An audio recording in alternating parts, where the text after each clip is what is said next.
Online चल रही class में बीए प्रथम वर्ष के विद्यार्थियों का स्वागत। अब से पूर्व हमने हितोपदेश का परिचय, कथा साहित्य के भेद, हितोपदेश का उद्देश्य, हितोपदेश के रचयिता, इन सब के संबंध में जानकारी प्राप्त की। अब हम इसके गद्य भाग और पद्य भाग को पढ़ेंगे, क्योंकि इसमें गद्य और पद्य दोनों का मिश्रण है। गद्य की बहुत ही सरल भाषा में लिखा हुआ है। गद्य भाग को पढ़ने पर और रोचकता उत्पन्न हो, उसके लिए इसमें पद्य अर्थात श्लोक भी दिए गए हैं और प्रत्येक श्लोक में किसी न किसी प्रकार की नीति की शिक्षा दी गई है। जैसा कि ये श्लोक है, अजर अमरवत प्राज्यो विद्याम अर्थम च चिंतयेत गृहीत एव केशेषु मृत्युना धर्मम आचरेत।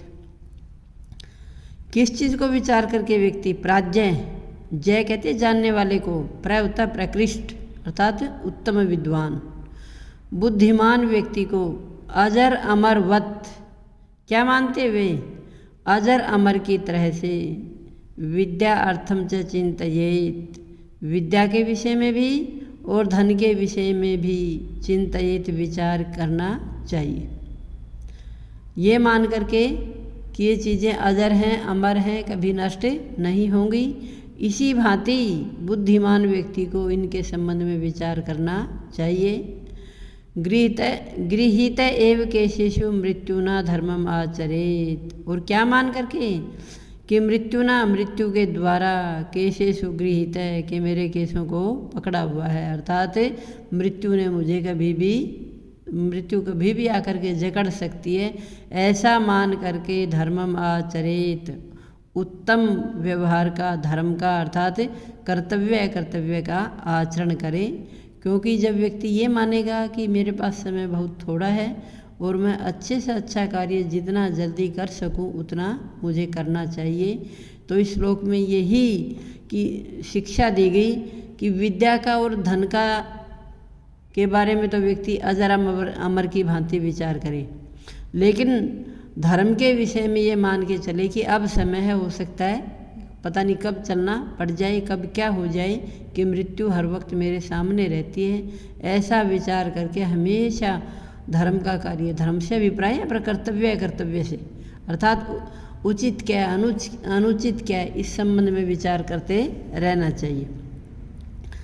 आगे वाला श्लोक, श्रव्य द्रव्येषु विद्यैव द्रव्यम आहुर अनुत्तमम अहार्यत्वात् अनर्घ्यत्वात् अक्षयत्वात् च सर्वदा। प्रस्तुत श्लोक में विद्या की महिमा का वर्णन किया गया है। सर्व द्रव्येषु, सभी द्रव्यों में, अर्थात जितने भी विद्यमान पदार्थ हैं उन सब पदार्थों में, नाम नहीं लिया, लेकिन जितने भी संसार में विद्यमान पदार्थ हैं उन सब भौतिक पदार्थों में विद्यैव, विद्या ही, विद्या प्लस में एव वृद्धि संधि हो गई यहाँ पर, विद्यैव विद्या ही अर्थात वेद का ज्ञान रूपी विद्या ही, वेदादि शास्त्रों का जो ज्ञान है वो विद्या ही।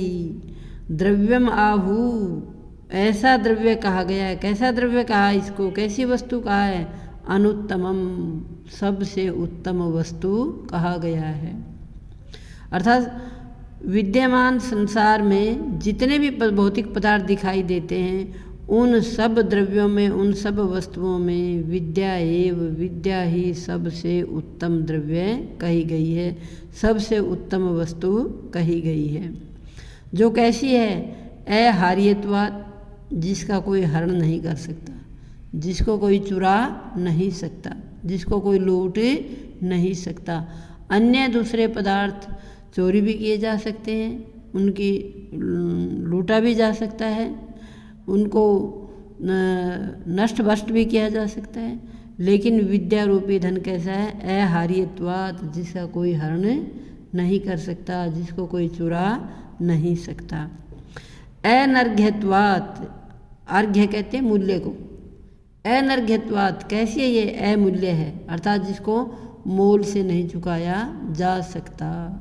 विद्या रूपी ज्ञान कैसा बताया है, अमूल्य है।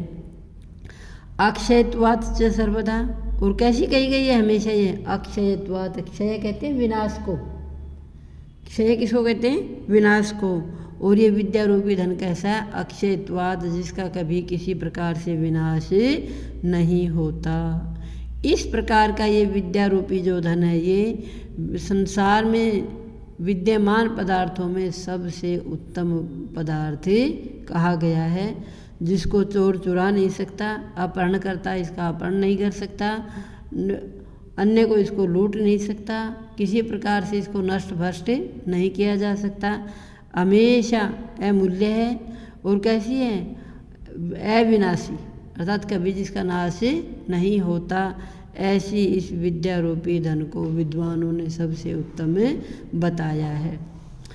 5वां श्लोक, संयोजयति विद्यैव नीचगापि नरम सरित समुद्रमिव दुर्धर्षम नृपम भाग्यम अतः परम।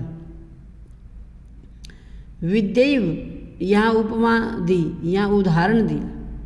नीच गा, नीच होती निम्न, नीचे जाने वाली। नीचैर गच्छति, जो नीचे नीचे जाती है, ऐसी कौन? सरित मैंने नदी।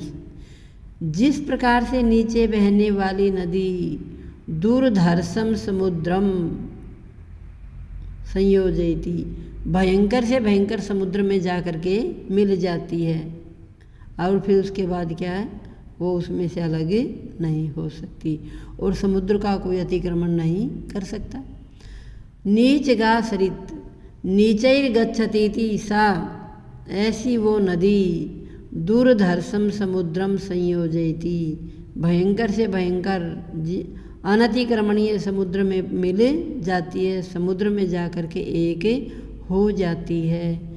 ठीक इसी प्रकार से जो व्यक्ति विद्यैव, विद्या के माध्यम से, विद्या के माध्यम से कैसे? नीचगापि नरम, निम्न स्तर का व्यक्ति भी, निम्न स्तर का व्यक्ति विद्यैव, अपनी विद्या के द्वारा दुर्धर्षम नृपम संयोजयति, कैसे राजा से?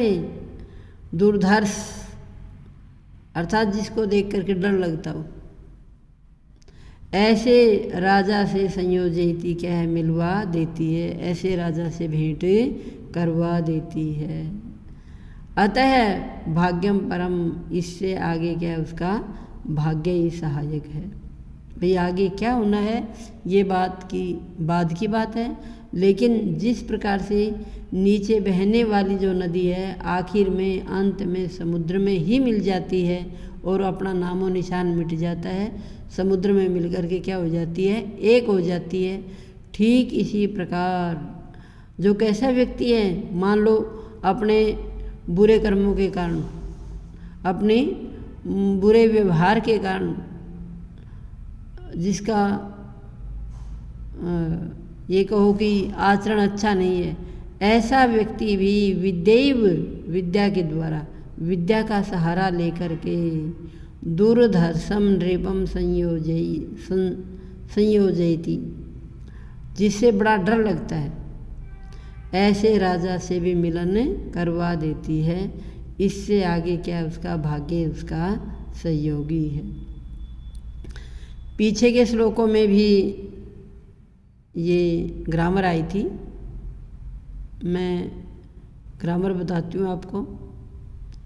जैसे इसी श्लोक की ग्रामर है, संयोजयति, सम उपसर्ग है, युज धातु है और अनिच प्रत्यय लगा करके ये लट लकार का है। और एक चीज़, हितोपदेश में जितने भी 2 लाइन के श्लोक हैं लगभग सभी में अनुष्टुप छंद है। विद्यैव, विद्या प्लस में एव, यहाँ पर वृद्धि संधि है। नीच गा, नीचैर गच्छतीति, गय कहते हैं गमन करने को, गय कहते हैं गति करने को, गय गच्छति इति।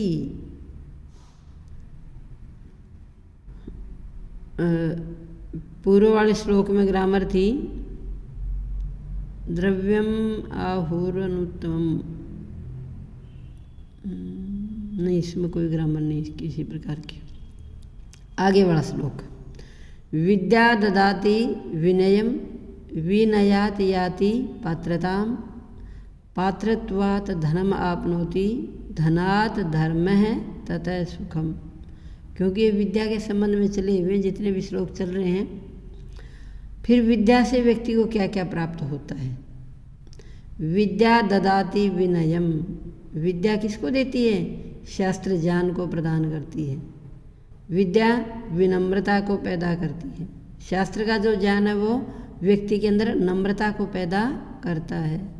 विनयात, और जो विनम्रता है उससे व्यक्ति में क्या आती है? पात्रताम याति, पात्रता को प्राप्त करता है। अर्थात पात्रता से अभिप्राय यहाँ पर योग्यता, विद्या से अभिप्राय शास्त्र ज्ञान, शास्त्र ज्ञान से विनम्रता आती है, विनम्रता से योग्यता की प्राप्ति होती है।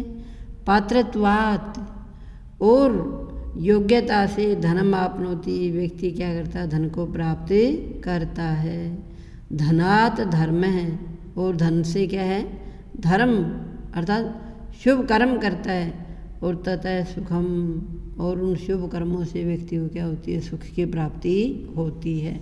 अर्थात सारी चीज़ें एक दूसरे से जुड़ी हुई हैं। शास्त्र पढ़ेंगे नहीं, कुछ भी प्राप्त नहीं होगा, जानकारी नहीं होगी, ज्ञान शून्य रहेंगे, व्यवहार शून्य रहेंगे। तो क्या कहा? विद्या से, शास्त्र ज्ञान से विनम्रता मिलती है, विनम्रता से योग्यता अर्थात पात्र कौन है ये चीज़ प्राप्त होती है। पात्रता से योग्य होने पर ही धन की, चाहे विद्या रूपी धन है या भौतिक धन है, रुपए पैसे का धन है, उसकी प्राप्ति होती है। और धनात् धर्म है तथा सुखम, और धन से ही क्या है? धर्म की प्राप्ति होती है, और धर्म से ही सुख की प्राप्ति होती है। प्रस्तुत श्लोक में विनयात पात्र क्या है? यहाँ पर सब जगह पंचमी है। पात्रत्वात् धनात्, आपनोति, आप धातु लट रकार है। तो आज बस इतना ही, आगे का फिर पढ़ेंगे। बहुत ही सरल श्लोक हैं और मुझे लगता है कि आपको बड़ी सरलता से समझ में आ जाएंगे, कहीं कोई कठिनाई नहीं होगी। धन्यवाद।